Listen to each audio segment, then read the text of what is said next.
Teman-teman, sebelum nonton jangan lupa ya, klik like, subscribe, and share.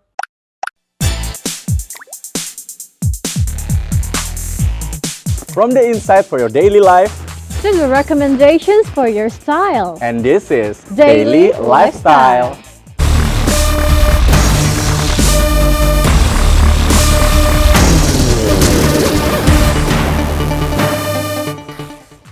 Hai viewers, welcome back to Daily Lifestyle bersama saya Alia Dan dan bersama saya Sebastian Teti. Nah, kira-kira hari ini bakal ada keseruan apa kita, Alia? Kamu sudah seru banget nih outfitnya. ya dong kita berdua seru Yap. merah-merah karena kita semangat banget hari ini ingin menyampaikan kalau sekarang nih kan bulan Oktober ya.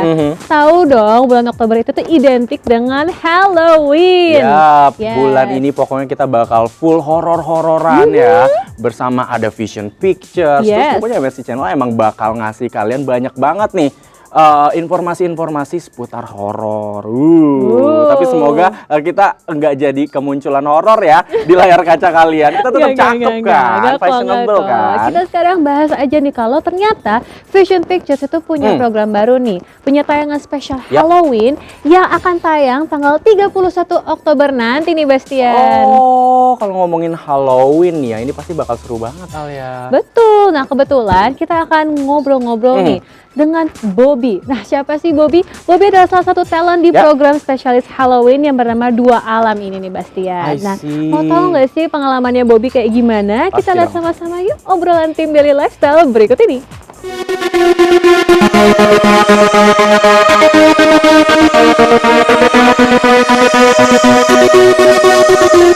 Viewers, ada yang seru pada hari Halloween yang jatuh pada 31 Oktober mendatang. Selain merilis web series Twisted 2 yang spesial ditayangkan pada momen Halloween, rumah produksi Vision Pictures juga akan menghadirkan tayangan Dua Alam.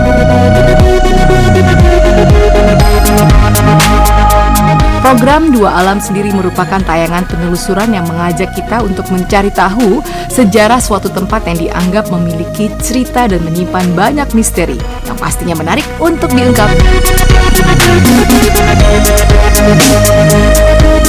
Kepada tim Daily Lifestyle, Bobby, salah satu co-host dari program Dua Alam, berbagi cerita mengenai penelusuran yang dilakukan beberapa waktu lalu.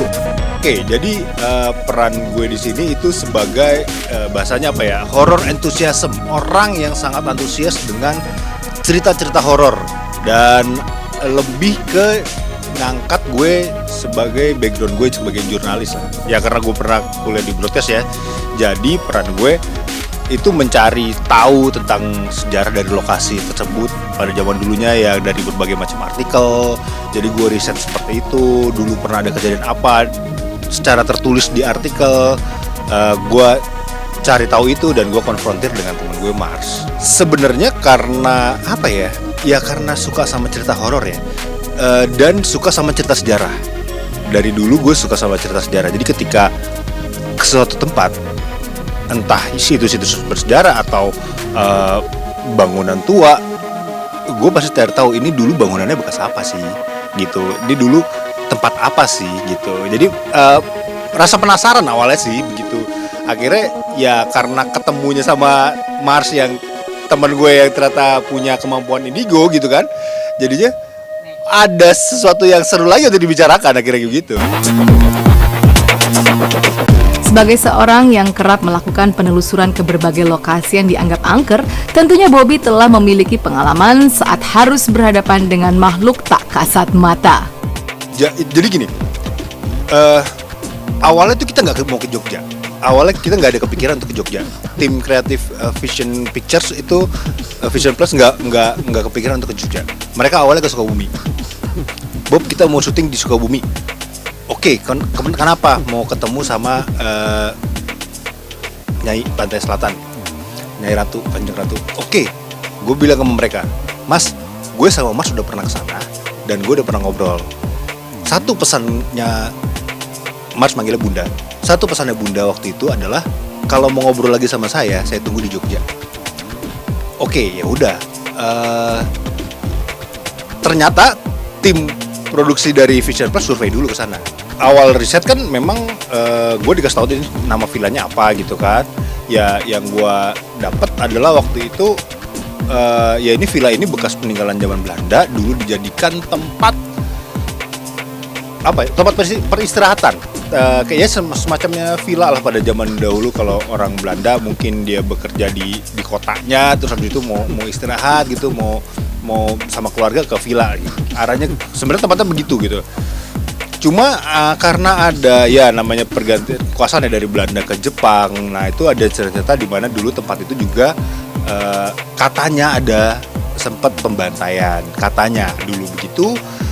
Terus juga ada efek dari villa itu rusak ketika erupsi Gunung Merapi tahun 1994 kayak gitu. Jadi akhirnya semenjak tahun 1994 villa itu tidak digunakan lagi dan akhirnya terbengkalai begitu aja gitu. Dan pada saat kita riset pun, kita diskusi sama tim kreatif dari Vision Plus, itu ya udah berasa gitu bahwa tempat itu punya energi yang agresif, yang besar.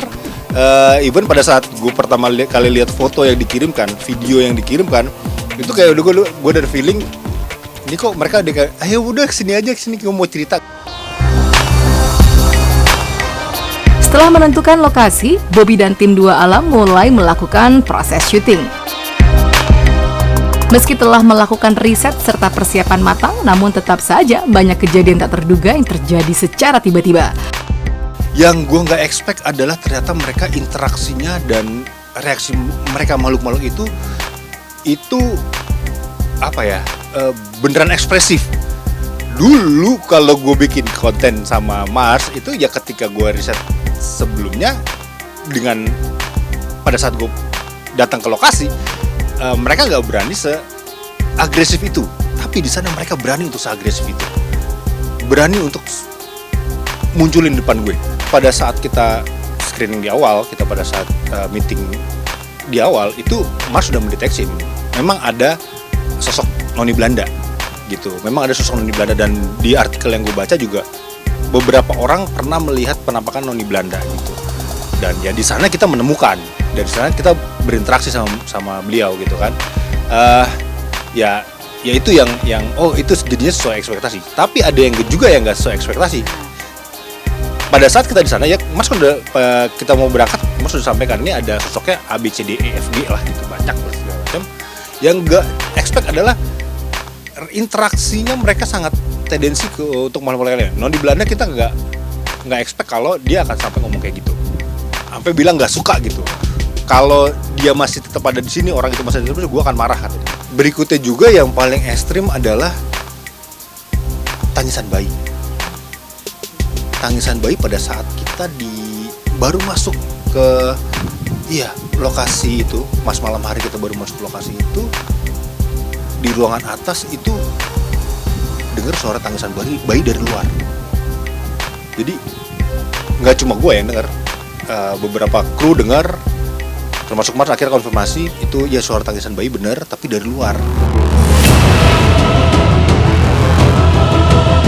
Tak hanya berhadapan dengan makhluk alam lain yang memiliki energi berbeda, dengan mengunjungi tempat yang membuat nilai sejarah, Bobby dan tim Dua Alam mengaku banyak mendapatkan pelajaran dan informasi berharga. Ketika kita datang ke suatu tempat yang punya tendensi untuk apa ya, dia bikin ya kalau bahasa gampangnya menakutkan gitu ya, ya merinding masih ada, shock masih ada, terus ya kaget-kaget juga masih ada.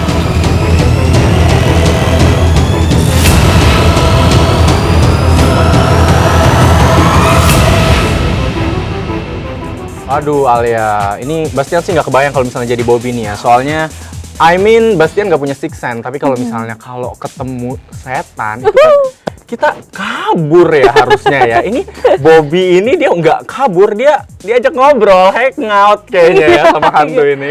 Ya karena bisa dibilang Bobby ini tuh Ya. lumayan terbiasa nih Bastian, karena memang dia itu salah satu orang yang antusias banget sama horor atau horror enthusiasm. Jadi memang senang untuk mengulik Ya. atau mencari info tentang hal-hal yang seperti itu. By the way, ngomongin soal horror enthusiasm nih ya, berarti si Bobby ini emang nyalinya satu bisa disepadanin dan juga mungkin jadi inspirasi untuk aktor-aktor yang memang memerankan peran di film horor. Ya karena memang ternyata ada yang spesialis ya hanya mau akting di film-film horor. Benar. Nah, bisa jadi. Tapi ya tunggu dulu nih, siapa aja sih kira-kira yang kamu maksud tadi, Bastian? Tunggu, kayaknya nggak usah dijelasin ya. Bisa dijelasin Nggak lah. usah, Kita karena- langsung kasih lihat Iya. aja nih liputannya. Ini dia.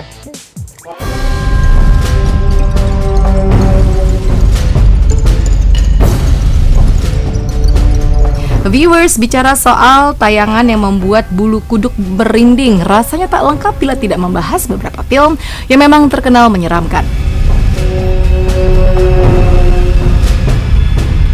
Tapi tunggu dulu, kali ini kita tidak akan membahas soal filmnya, melainkan aktor atau aktris yang selalu terlibat dalam judul-judul film yang terbilang menyeramkan. Kalian pasti sudah familiar dengan beberapa di antara mereka. Your grandma never let us come up here that much when we were young. Lin Shaye, bila kamu adalah penonton setia dari film Insidious, pasti akan mengenal sosok aktris Lindsay yang berperan sebagai Alice Rayner, seorang wanita yang memiliki kelebihan sebagai seorang paranormal yang kerap membantu orang-orang yang mendapatkan gangguan supranatural. Sosok Alice yang diperankan oleh Say memang mendapat pujian dari penonton. Pasalnya karakter Alice terlihat sangat kuat sehingga sulit untuk menghilangkan sosoknya dari film Insidious. Sosok Alice bisa kamu temui mulai dari Insidious 1, Insidious Chapter 2, Insidious Chapter 3, sampai Insidious keempat yang bertajuk Insidious The Last Key. It's your son. Shay memperdalam ilmu aktingnya di Universitas Michigan sebelum akhirnya pindah ke New York untuk tampil dalam produksi Off-Broadway. Pada tahun 1977 ia memutuskan untuk pindah ke Los Angeles untuk melanjutkan karirnya di dunia akting. She gonna be alright. You said she fainted. Give her a bag. Okay, ready? Candyman. Candyman. Tony Todd. Movie Freaks, bila kamu adalah salah satu fans dari film Candyman, pastinya sosok satu ini tak asing lagi, Tony Todd. People don't need to be summoning. Yes, karena film Candyman yang dibintanginya, ia mendapat julukan sebagai senior atau guru dari aktor horor lainnya. Secara kebetulan, Tony Todd sendiri memerankan sosok sang hantu Candyman yang terkenal menyeramkan. Anthony? Kabarnya pada tahun 2021 ini juga, film Candyman terbaru telah dirilis setelah sempat ditunda lantaran masalah pandemi. This neighborhood is haunted. Sebenarnya Candyman bukanlah satu-satunya film horor yang dibintangi oleh Todd. Ia tercatat juga menjadi salah satu bintang dari film horor fenomenal berjudul Night of the Living Dead. Di awal karirnya lalu, ia juga bermain dalam film berjudul Zombie yang semakin melejitkan namanya sebagai aktor spesialis horror movies di Hollywood.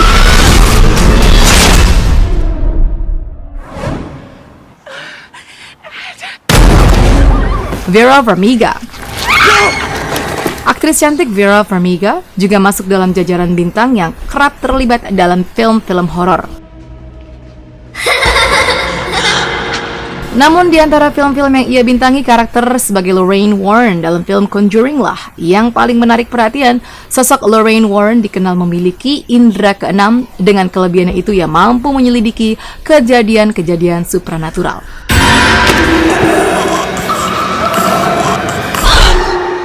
Bersama dengan sang suami Edward Warren, Lorraine sering membantu orang yang memiliki masalah mistis. Tak hanya film Conjuring yang telah memiliki sequel hingga ketiga yang telah dirilis pada tahun 2021 ini, aktris yang memulai karir aktingnya sejak tahun 1998 silam ini juga berakting untuk film thriller atau horor lainnya seperti The Orphan, Annabelle, dan Joshua.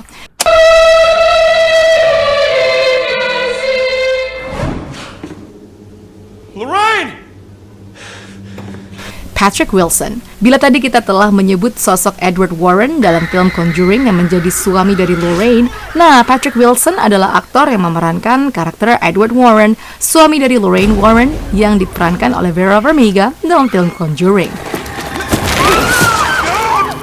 Nah, selain Conjuring, Patrick Wilson ternyata juga menjadi salah satu bintang dalam film Insidious loh. Kalau sudah begini, maka wajar saja image aktor spesialis horror movie melekat kuat pada Patrick Wilson ya.